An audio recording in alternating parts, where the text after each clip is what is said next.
Good morning. Today let us see working capital turnover ratio. The working capital turnover ratio measures how efficiently a business uses its working capital to produce sales. A higher ratio indicates greater efficiency. In general, a high ratio can help your company's operations run more smoothly and limit the need for additional funding. High turnover working capital is a good sign and implies efficient utilization of resources. The working capital turnover ratio shows the revenue generated by the working capital of your business. It is a measure of the efficiency with which the business uses its resources. It is calculated by dividing revenue by working capital. A working capital turnover ratio is most commonly used to determine a company's financial performance and analyze its overall operations. It can also be used to see if a company will be able to pay off debt in a set period.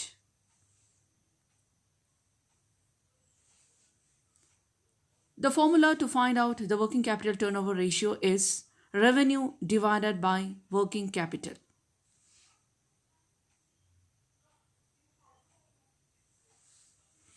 Let us see a problem under working capital ratio. Here the revenue from operation is given as 25 lakh 20,000, net profit is 3 lakh 60,000, cost of revenue from operations is 19 lakh 20,000, long term debt is 9 lakh, trade payables is 2 lakh, average inventory is 8 lakh, current assets is 7 lakh 60,000, fixed asset is 14 lakh 40,000, current liabilities is 6 lakhs, and net profit before interest and tax is 8 lakhs. So here you are asked to calculate the working capital ratio.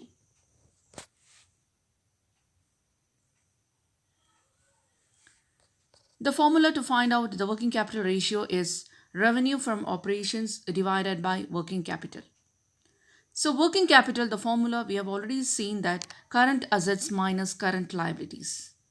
So the current assets here it is 15 lakh 60,000 whereas current liabilities is 6 lakhs. So the total working capital is 9 lakh 60,000 and working capital ratio under that revenue from operations is 25 lakh 20,000. So you have to divide the revenue from operations divided by working capital. So the revenue from operations is 25 lakh 20,000 and working capital is 9 lakh 60,000. When you divide 25 lakh 20,000 divided by 9 lakh 60,000, you're getting 2.625 times.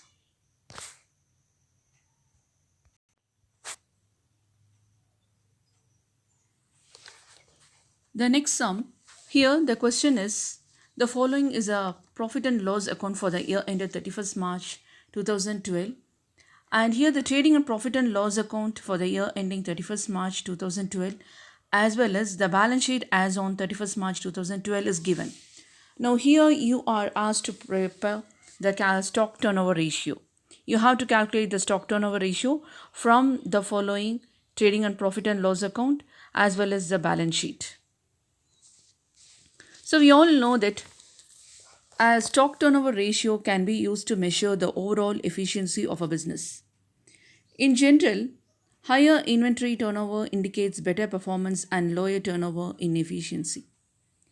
This is because a high turn shows that you're not overspending by buying too much and wasting resources on storage cost. It also shows that you're effectively selling the inventory you buy and replenishing cash quickly. A low inventory turn rate may caused by overstocking or inefficiencies in the product line or sales and marketing effort. It is usually a bad sign because products tend to deteriorate as they sit in warehouse while incurring holding costs. Excess inventory ties up a company's cash and makes you vulnerable to drop in the market prices. So let us see in detail the sum.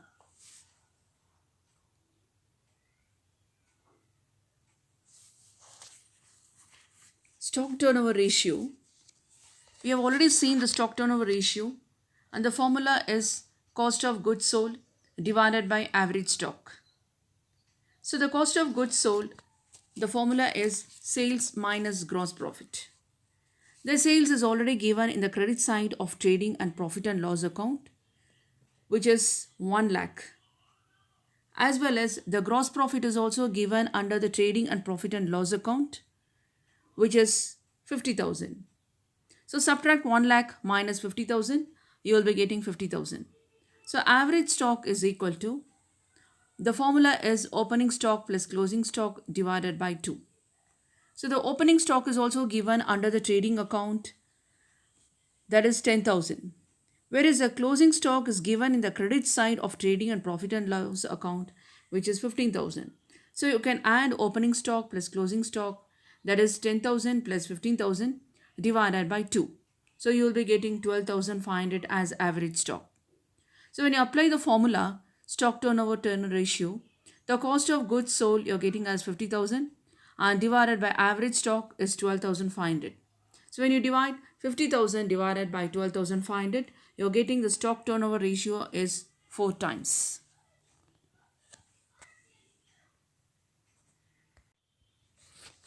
High inventory turnover means you efficiently sell product on hand and replace it with fresh products. In general, a high turnover ratio means you are either selling a lot of products or you aren't ordering enough to cover demand. Assuming aren't you are experiencing stockouts and upset customers, efficient inventory turnover ratio has a number of advantages. Turning over inventory quickly helps you to maintain price stability since you don't have to hold regular sales promotions to get rid of excess inventory.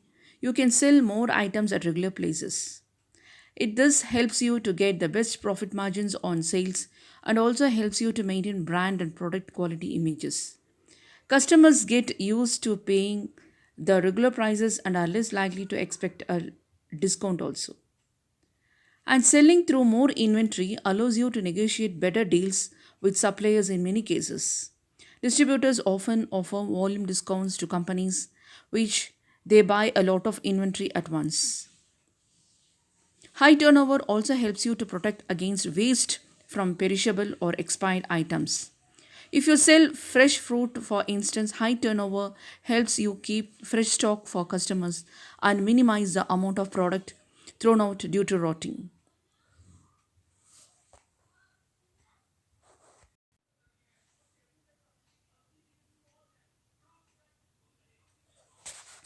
So, for the same problem, calculate debtors turnover ratio.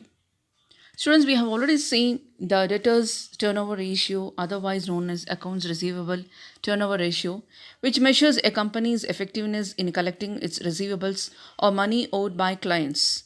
The ratio shows how well a company uses and manages the credit which extends to customers and how quickly the short term debt is collected or being paid.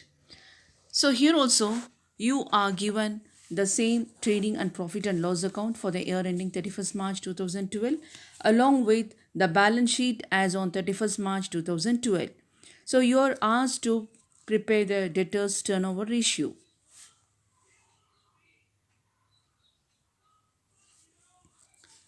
The formula to find out the debtors turnover ratio is equal to credit sales divided by average debtors.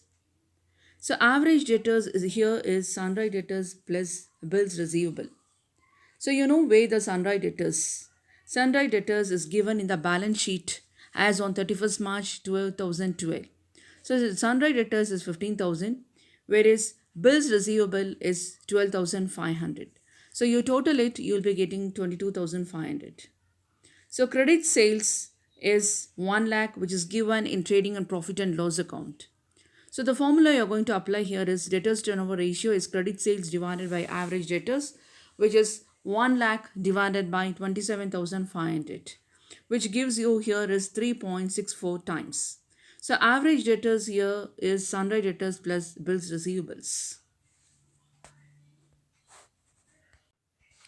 So here the debtors turnover ratio measures a company's effectiveness in collecting its receivables or money owed by clients. The ratio shows how well a company uses and manages the credit which extends to customers and how quickly that short term debt is collected or being paid.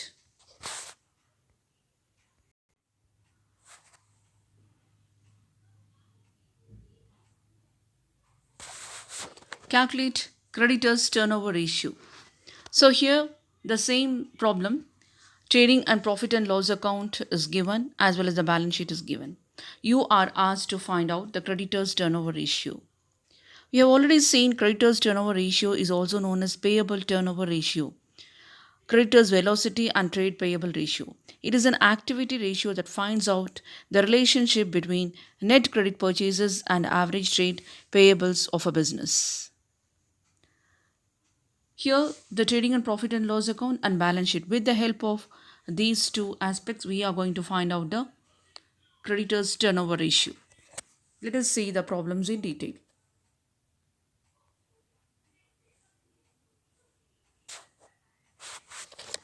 Creditors turnover ratio, the formula is credit purchases divided by average creditors. So, average creditors here is creditors plus bills payable. So, the creditors is given in the balance sheet as 25,000, whereas bills payable is 15,000. So add both and you'll be getting 40,000. Whereas creditors turnover ratio is equal to credit purchase divided by average creditors. So the credit purchase here is all purchases are treated as credit purchases. You must understand that first. So the credit purchases is 55,000, which is given in trading and profit and loss account for the year ending 31st March 2012. Whereas average creditors is 40,000. Average creditors, we have already found out creditors plus bills payable is always average creditors. So that is added to 40,000. So creditors turnover ratio, if you apply the formula, you'll be getting 55,000 divided by 40,000, which will give you 1.38 times. So always it is very important to know that all purchases are treated as credit purchases. So here we are seeing the creditors turnover ratio is 1.38 times. So this accounts payable turnover ratio, otherwise known as creditors turnover ratio, is a ratio that measures the speed with which a company pays its suppliers.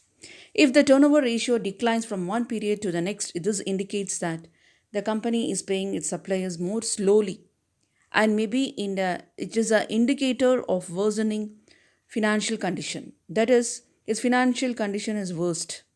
A change in the turnover ratio can also indicate altered payment terms with suppliers, though his rarely has more than slight impact on the ratio. If a company is paying its suppliers very quickly, it may mean that the suppliers are demanding fast payment terms or that the company is taking advantage of yearly payment discounts. The accounts payable turnover ratio shows investors how many times per period a company pays its accounts payable. This ratio measures the speed at which a company pays its suppliers. Accounts payable is listed on the balance sheet under current liabilities. Investors can use the accounts payable turnover ratio to determine if a company has enough cash or revenue to meet its short term obligations. Creditors can use the ratio to measure whether to extend a line of credit to the company. So, we have seen the formula also, and it is an accounting liquidity metric which evaluates how fast a company pays off its creditors. The ratio shows how many times in a given period, typically 1 year, a company pays its average accounts payable. An accounts payable turnover ratio measures the number of times a company pays its suppliers during a specific accounting period. And also, it can help a company to access its cash situation. The cash situation can be accessed just as accounts receivable ratios, which can be used to judge a company's incoming cash situation. This also figures which can demonstrate how a business handles its outgoing payments.